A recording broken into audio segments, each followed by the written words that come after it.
In this day and age, I really think if you're trying to speak to millennials and younger, you need to be able to do podcast formula type of interview.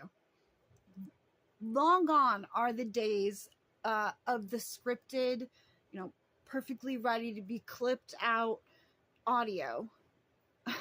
There's too many times that this can be edited. We like the long format. Why? Well, that's more difficult to edit.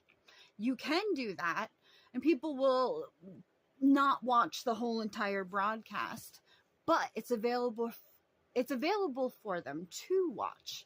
So they could if they want to, and then it's up to us to take a clip that might be out of context from somebody that's trying to say something that is controversial, or have a candidate say something that's controversial. We have the real film.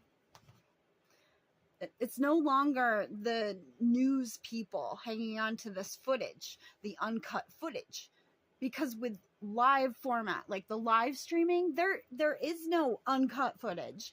I mean, people will have, private streams and stuff like that, but you're going to sit there and you're going to listen to the whole entire thing if you're a millennial and below. And you know what? I think that there's plenty of boomers that are doing this too. I don't know about Gen X. What are you doing, Gen X?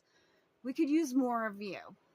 I kind of feel like the millennials are getting ready to take over. And it's weird because it's like, when did Gen X get ready to take over? They weren't able to, because the boomers won't leave. And now that the boomers are getting older and millennials are ready to take over, where does that leave Gen X? Kind of sort of something to think about. We need balance. We don't want to be all millennials, just like we don't want to be all boomers. So it is good though. We're gonna have some fresh faces, and I think that the future of MAGA is looking really good.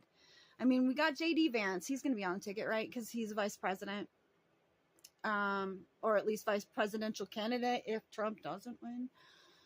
Whew, nobody wants to think about that, do they? Because I don't. Oh my goodness. Nope. Okay, so we got JD Vance.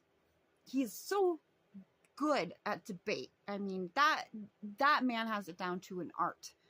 Not only is he good at remembering things, coming up with things, being articulate on the fly, but he has a way of delivering it where it's like, how do you attack it? He wasn't sexist when he said it. He has those big blue eyes, and he just seems like he's a very sincere person. According to the media, Trump is the exact opposite of that. So they try to attack JD Vance. They don't have anything on him. He said something about cat ladies. Oh no, childless cat ladies. You know what? If you choose not to have children, then maybe you are one of those childless cat ladies. But I don't think he's including the ones that wanted to have kids. So big fan of JD Vance. He's a millennial. Hey, Vivek. I love Vivek. Talk about the art of debate. Vivek has got that down. He's also got the same type of mannerisms as JD Vance, where it's hard to attack him, right? What are you going to attack him on? He's not racist. He's not sexist. He doesn't say stupid things. The things that Vance and Vivek have in common, they're businessmen. Who else is a businessman who did a really good job running? Oh, I know. Trump. Trump is a businessman. So I kind of feel like this correlation, like passing on the MAGA baton, MAGA will be in good hands. And then there's also DeSantis. And don't count DeSantis out. I mean, I had a silly conspiracy theory, which was that Trump and DeSantis kind of had a deal with each other. I just couldn't think of anything else as to why Ron DeSantis was tanking his campaign. Because I love Ron DeSantis, but he was acting special on the spectrum. Not the best speaker, not the most charismatic. But that's okay. Is he competent? Really, that's all I care about.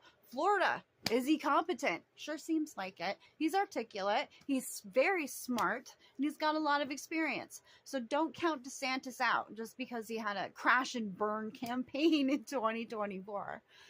2028, maybe things will be different. So who do I have? I have Vance, right? JD Vance. We've got Vivek Ramaswamy.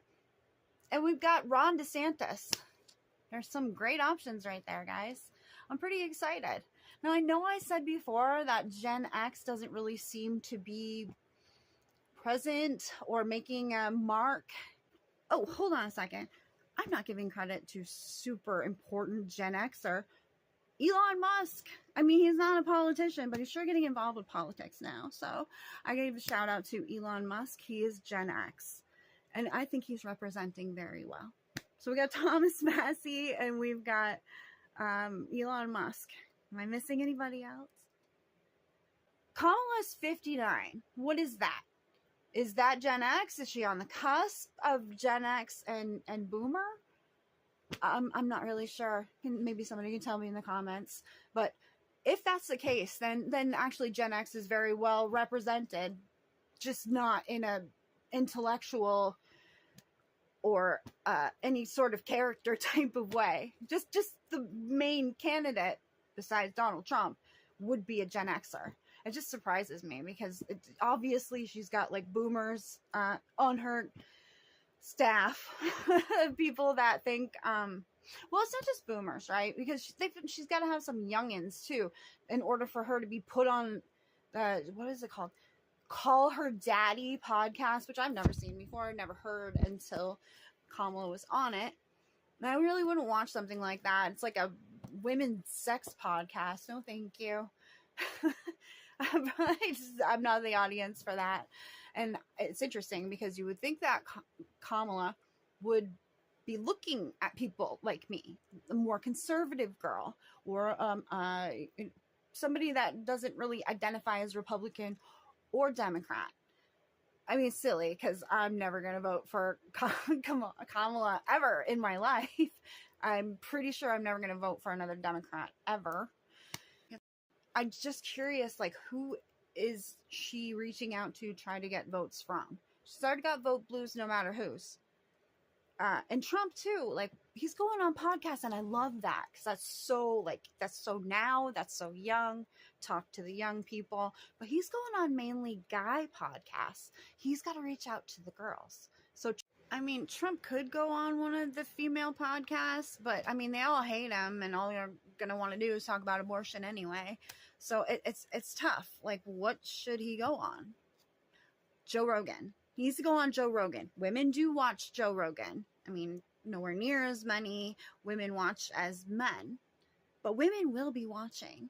And those are the women that might be on the fence, just like Joe Rogan was, about voting for Trump. How do you convince them? Meet Trump. Like, I didn't really get to meet him, but just see him. Just listen to him. He's a real person, and he'll talk to you like a real person too. And that's what's really nice, is there's no pretension. And Trump himself said this on Andrew Schultz's podcast. He said he's mostly truthful, something like that. Oh, what was it? It's basically saying, oh, that's what it is. Basically truthful. That is Trump summed up. Yeah, he'll embellish. He's a showman. Sell the show, sell the tickets. Embellishment, right? Little white lies here and there. Puff this up, puff that up. Lies that don't really matter to anyone other than the people who hate him and mainstream media, who are also the people that hate him. So, good on you, Trump. I'm really happy to see you hopping from podcast to podcast. Let's go to Joe Rogan next. And Kamala, she's stuck doing the stinky, regular mainstream media. She's hopping from like CNN and 60 Minutes and Howard Stern. Howard Stern? I remember when Howard Stern had like naked stripper ladies shooting ping pong balls out their hoo-haws. I don't even know. It was terrible. My brother was a really big fan of Howard Stern, and I wanted nothing to do with that podcast. Nasty, nasty. But anyway, I guess he's establishment now because Kamala was on there and didn't really say anything of value. I mean, I think even sound clips are getting tough for us to get from Kamala that are interesting versus what we get from Trump, which is basically you take 2 minutes of any conversation you have with Trump and you could clip that. It could potentially go viral. That's just how real and relatable and funny Trump is to Kamala's. Who is she? She's an empty suit. She's a facade. And it's becoming more and more clear that there's nobody behind there. You know why? Because commies can't create on their own. They can only take and then essentially modify into their image. That's why Disney sucks now and Marvel sucks now as the commies took over, and they had to stamp like a woke message into every movie, like old school Christian movies in the 90s are like really heavy-handed with the God and Jesus stuff, and that's what woke is now. Thankfully, I think the tide is starting to change, and Hollywood, not really Hollywood, because screw Hollywood, right? But movies are going to be more fun. I hope. And I hope that comedy becomes a little more fun. Don't be too afraid to poke people with a stick and see what they're made of. I mean, what's funny? Funny is subjective. It all kind of depends on the person, right? It's good to be uncomfortable sometimes. Okay, guys, I'm looking forward to more Trump podcasts, especially if we can get a Joe Rogan one. Woohoo! And I am not looking forward to anything that Kamala does, because she's boring. And as Patrick Bet-Davis said, boring is bad. Boring is like the poison pill. Boring is worse than being ugly. That's what he said. That it's hard to, we can't attack Kamala on her looks, but we can attack her on substance. She's boring. There's nothing there. And I really hope more people see it before I hope more people see it before November 5th. Guys, there's nothing in that Kamala suit. It's becoming more and more obvious every day. Vote Trump. You won't be sorry. Thanks for watching. I'll see you next time. God bless America.